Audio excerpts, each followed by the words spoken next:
Hello बच्चों, आज हम कंटिन्यू करते हैं ड्यूल नेचर के क्वेश्चंस। PYQs 29 क्वेश्चन है। The threshold wavelength for the two photosensitive surface A and B are λ1 and λ2 respectively. What is the ratio of their work function of the two surfaces. तो λ1 और λ2 से threshold wavelength दे रखी है। इसका क्या मतलब है? इसका मतलब है कि H nu is equal to H nu not plus half mv square होता है। H C by lambda is equal to H C by lambda not threshold है, प्लस हाफ mv स्क्वेयर। ये हमारी, या लेमडा 1 लिख लेंगे, पहली वाली की इक्वेशन लिख लेंगे। दूसरा है H C by lambda is equal to H C by lambda not plus half mv square. तो ये है हमारा पहला इक्वेशंस बन गई हैं। The threshold wavelength for the two photosensitive surface A and B are λ1 and λ2 respectively. What is the ratio of their work function. हमने इनके वर्क फंक्शन की रेशियो निकाल ली है। तो पहले वाले का जो वर्क फंक्शन होगा वो एच सी बाय λ1 होगा, और दूसरे वाले का जो वर्क फंक्शन होगा वो एच सी बाय λ2 होगा। तो दोनों को आपने डिवाइड कर देना है, तो रेशियो निकल आएगी। ये कट गया, VW1 अपॉन W2 λ2 अपॉन λ1। ये जैसे ये वाला पार्ट होता है यही वर्क फंक्शन होता है, इसी की हमने क्या लेनी है, रेशियो लेनी है। नेक्स्ट क्वेश्चन है हमारा, the figure shows the variation of stopping potential V0 with the frequency new of the incident radiation for the two photosensitive material P and Q। ये हमने ग्राफ किया हुआ है थ्योरी में। Which metal has smaller threshold wavelength. देखो इसमें जो frequency का ग्राफ है, तो थ्रेशोल्ड फ्रीक्वेंसी मिलेगी डायरेक्ट ग्राफ से हमें। ये वाली छोटे वाले P वाले की इतनी है थ्रेशोल्ड, और Q वाले की इतनी है थ्रेशोल्ड। ये लेट शुरू हो रहा है, जल्दी शुरू हो रहा है, तो इतनी थ्रेशोल्ड है, मतलब इस पे फोटो इलेक्ट्रिक एमिशन स्टार्ट होगी, तो इसकी ये थ्रेशोल्ड फ्रीक्वेंसी और इसकी ये वाली। अब वेवलेंथ फ्रीक्वेंसी से उल्टा चलता है, इन्वर्सली प्रोपोर्शनल होता है। तो इसका मतलब जिसकी फ्रीक्वेंसी कम है उसकी वेवलेंथ ज़्यादा, तो पी की वेवलेंथ ज़्यादा, और जिसकी फ्रीक्वेंसी ज़्यादा है उसकी वेवलेंथ क्या हो जाएगी, कम हो जाएगी। तो क्यू की वेवलेंथ क्या हो जाएगी, कम हो जाएगी। तो इस तरह से हमने इसको ये देखना है। नेक्स्ट है, name the phenomena which shows the quantum nature of electromagnetic radiation. अब जो रेडिएशन के आपने दो वो पढ़े हैं नेचर, एक पढ़ा है आपने पार्टिकल नेचर और एक वेव नेचर। तो उसने क्वांटम मतलब कि उसने पार्टिकल नेचर के बारे में पूछा है। तो हमारे यहाँ पर फोटो इलेक्ट्रिक एमिशन जो है वो लाइट की या रेडिएशन की क्वांटम नेचर या पार्टिकल नेचर के बारे में बताता है। फोटो इलेक्ट्रिक इफेक्ट हो गया, कॉम्पटन इफेक्ट हो गया, ये हमें पार्टिकल नेचर के बारे में बताता है। अब है हमारा question number 32। The figure shows VM square versus 1/λ graph for photo electrons emission from the surface where VM is maximum speed. अब ये VM आपको मैक्सिमम स्पीड और वेवलेंथ के बीच का ग्राफ दे रखा है। तो आपको Einstein photo electric equation use करनी है प्लैंक्स कांस्टेंट का इक्वेशन निकालने के लिए।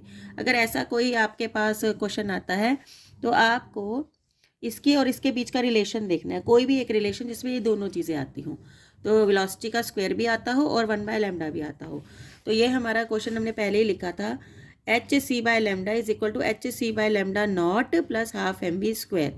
अब आपने जो ग्राफ बनाया है वो आपने लेमडा 1/λ और v स्क्वायर के बीच का बनाया। तो मेरे पास इक्वेशन तो है, तो मैं इसको दोबारा लिख लेती हूँ। H C by lambda is equal to H C by lambda not plus half mv square. अब आपको वाई एक्सिस पर क्या लिखा है, ये मैं पहले भी आपको थ्योरी में एक्सप्लेन किया था। वाई एक्सिस पे आपने वी स्क्वायर लिखा है और एक्स एक्सिस पे आपने 1/λ लिखा है। ये हो गया आपका वी स्क्वायर। ये आपका कौन से एक्सिस पर है, वाई एक्सिस पर। जो वाई एक्सिस पर होता है उसको हम अकेला छोड़ते हैं, बाकी को दूसरी साइड ले जाते हैं। तो H C by lambda minus H C by lambda not is equal to half mv square. अभी भी आपके पास वी स्क्वायर है, वी स्क्वायर इधर छोड़ो अकेला और 2m को इधर ले जाओ। 2/m यहाँ आ गया H C by lambda minus 2/m यहाँ आ गया H C by lambda not. तो ये आ गया आपके पास। अब उसके बाद आपने क्या करना है, उसके बाद आपने देखना है, ये आपका y हो गया, ये हो गया आपका 1/λ, हमने इसको क्या मान लिया, x के साथ जो भी होता है उसको हम मानते हैं m, तो स्लोप मानते हैं। तो आपके पास x के साथ क्या है, m है, और ये जो बाकी बचा है वो क्या है, c है। अब जो है ये c है आपका। तो आपके पास स्लोप किसके बराबर आ गई? स्लोप आपकी आ गई 2/m। यहाँ पर मैं स्लोप लिख लेती हूँ क्योंकि m अभी हमारे पास मास भी है। तो slope is equal to 2/m h और c। ये बाकी हमारा y बच गया, y को अकेला वहाँ पर सॉरी x बच गया। और आपके पास इंटरसेप्ट किसके इक्वल है? इंटरसेप्ट है आपका -2/m hc/λ0। ये पूरे का पूरा जो होगा वो आपका इंटरसेप्ट होगा। अब आपको यहाँ से क्या निकालनी है? h की वैल्यू निकालनी है। अब स्लोप का एक और फॉर्मूला भी हमें पता है, tan थीटा। तो आप इसे tan थीटा लिखेंगे 2/m hc। m ऊपर ले जाओ, tan थीटा c, 2 भी नीचे आ जाएगा, c भी नीचे आ जाएगा। ये आपकी किसकी वैल्यू निकल गई? प्लैंक्स कांस्टेंट की वैल्यू निकल गई। This is your value for Planck's constant.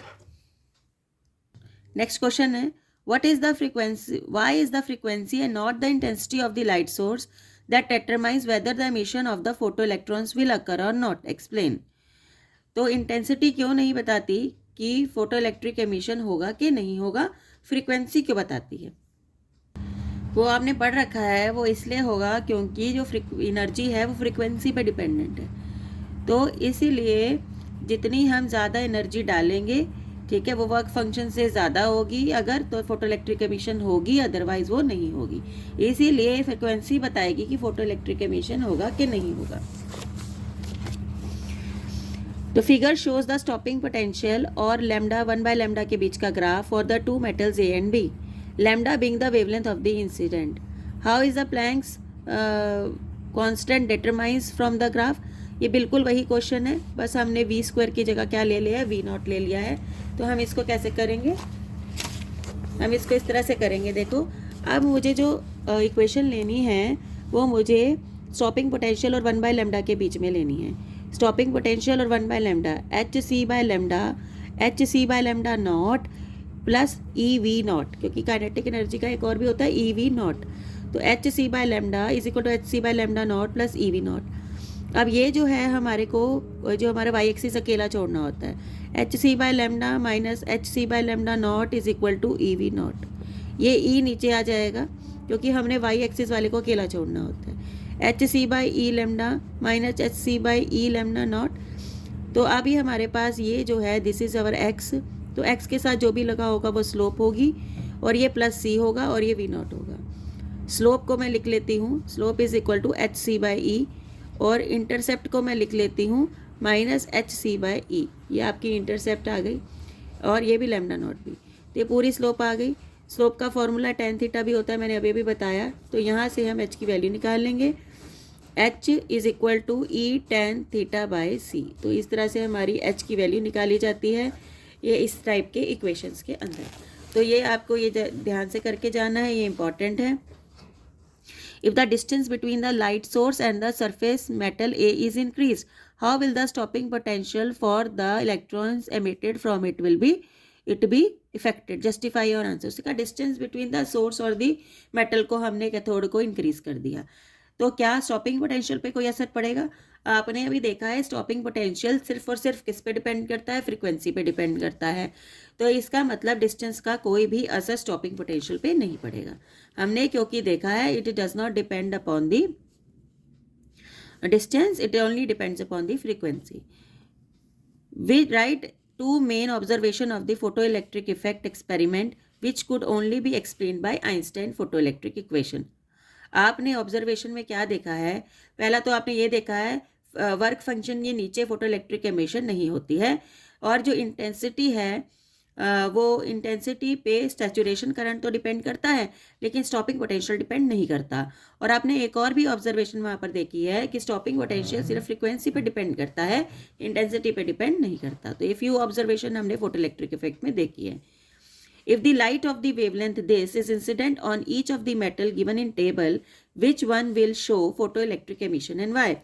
अब देखिए ये आपने इंसिडेंट रेडिएशन डाली है, अगर जिसका वर्क फंक्शन इससे कम होगा वो तो फोटो इलेक्ट्रिक एमिशन करेगा, और इससे ज़्यादा वाला फोटो इलेक्ट्रिक एमिशन नहीं करेगा।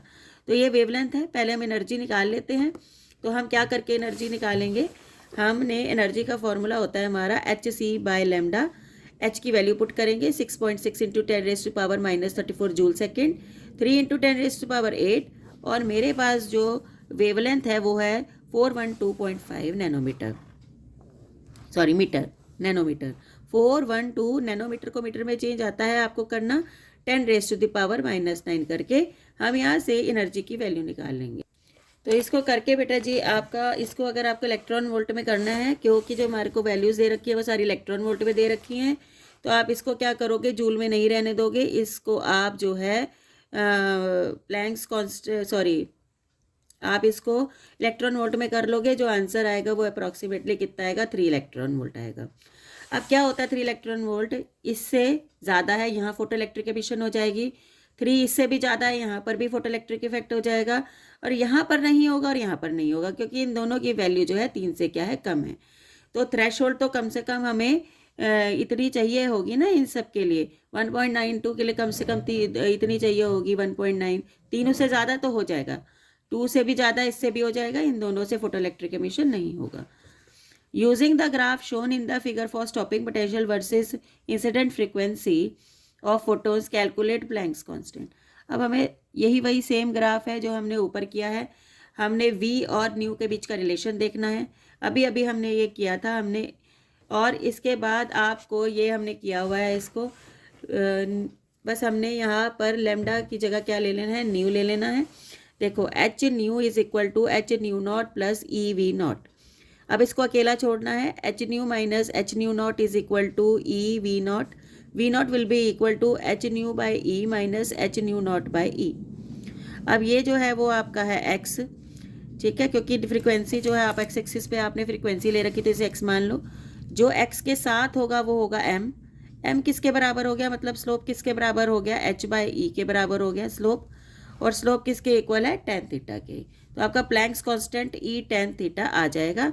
और दूसरा आपका इंटरसेप्ट है, intercept H nu not E by E minus का साइन। तो ये हमारा क्या है, ये हमारा इंटरसेप्ट है। नेक्स्ट क्वेश्चन है, give an example each of metal from which photo electric emission takes place when irradiated by UV light. UV light से कौन सा मेटल जो है आपको फोटो इलेक्ट्रिक एमिशन दिखाता है, वो उसने पूछा है।